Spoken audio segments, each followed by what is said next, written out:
Okay guys, welcome back to our channel. Today we're going to do a walkthrough video of our most recent build. We've been getting a lot of questions on what we do, what we don't do, so hopefully as we do more of these walkthroughs we can answer some of those questions. So today we're going to walk through this build that we just finished up last week. This is a 7x14 just standard cargo trailer. It's got the 235 100-pound leaf spring axles. This trailer is made by Impact out of Indiana. It's got the seamless outside walls, which is pretty cool. It's got that sleek feel to it. So yeah, basic empty shell that we just convert into a camper. This camper was built for Lance Lewis from Tagged Out Kitchen right here in Colorado. So make sure you go check him out. He does a lot of field to plate seminars and things of that nature. So we wanted to come up with a design that fits him the best. He wanted to be able to run his kitchen basically out of the camper. So come check it out.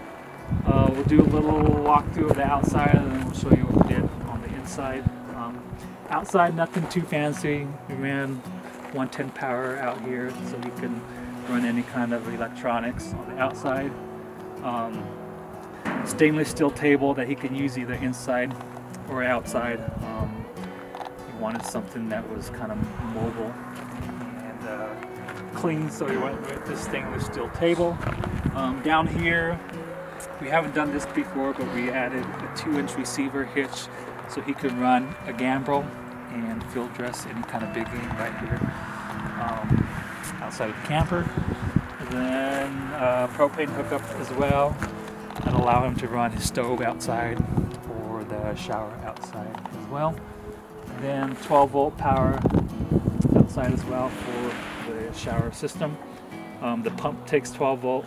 The heater itself runs off the propane. We do decals, of course, for any kind of businesses or partnerships. Thought the graphics came out pretty cool. Take the inside. We went with this diamond style flooring. We wanted to keep that cabin feel, but also kind of have that industrial kitchen look. I think it turned out pretty well. Inside, we went with the same bed system that we've done in the past. These beds, of course, they fold up against the wall. You could run one of them down as a couch, or both of them up.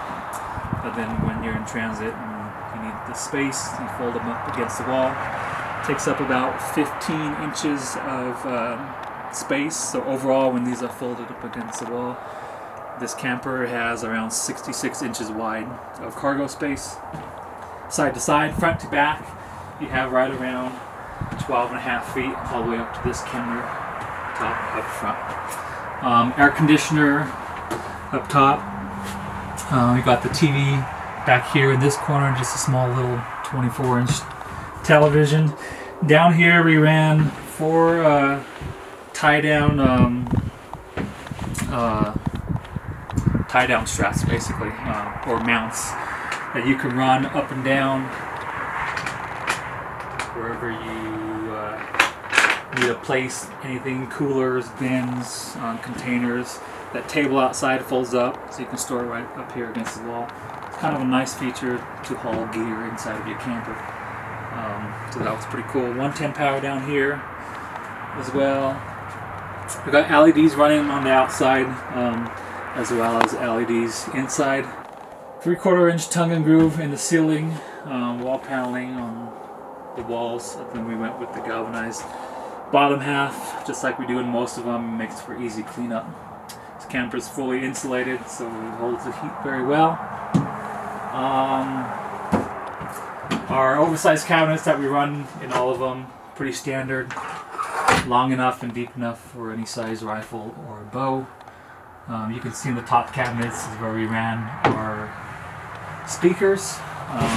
The stereo up front is Bluetooth, so you can run your phone off the stereo. And we wire the TV into the stereo as well. Just one big large shelf for totes or whatnot down here.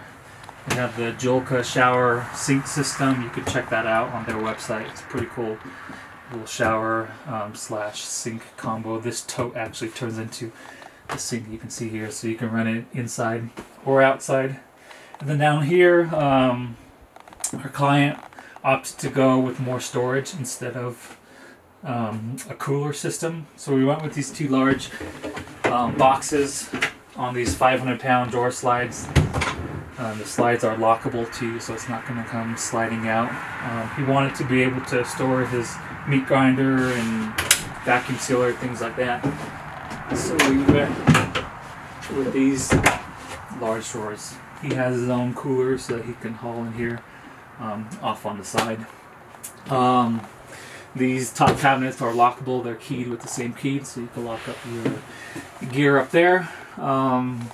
And of course we built the cabinetry into the V-nose of the trailer to try to utilize as much space as possible. Heaters down in here, you can't see it, it's inside of the toe kick there. Two smaller drawers up top and one larger drawer on the bottom. 1-inch butcher block up top. He opted to go without the stove so he can plug in his stove that he stores away down here. He can run it inside or outside. You wanted just more working space up front. We have over-the-counter lights up here, stereo system, battery monitor, the power inverter, and the thermostat. And of course another propane hookup here to run the stove or the sink up front. 110 power here, and all the electronics will be down here. We went with two 170 amp hour lithium batteries. The two of them together will last for days, if not weeks, in the backcountry. And of course we always run our campers with shore power plug-in on the inside, so when you plug into the generator or any kind of shore 110 power, it'll charge the batteries and run everything else in the house as well. Fuses, breakers here, propane alarm down here. You have a smoke detector and smoke alarm up top there. Over here is a 3,000 watt power inverter, so you could invert 12 volt power back to 110 power to be able to run the 110 receptacles, the TVs, and vacuum sealer, things like that. So that's pretty cool. Yeah, all the fixings down here to be able to run for days in the backcountry. That's pretty much it. Outside LEDs here. Nothing too fancy. We wanted to keep it minimal, but also very functional for what he's going to be doing. So I hope this walkthrough kind of answers some questions. If you have any other questions, make sure you email us or DM us on Instagram or YouTube. So until next time, see you guys.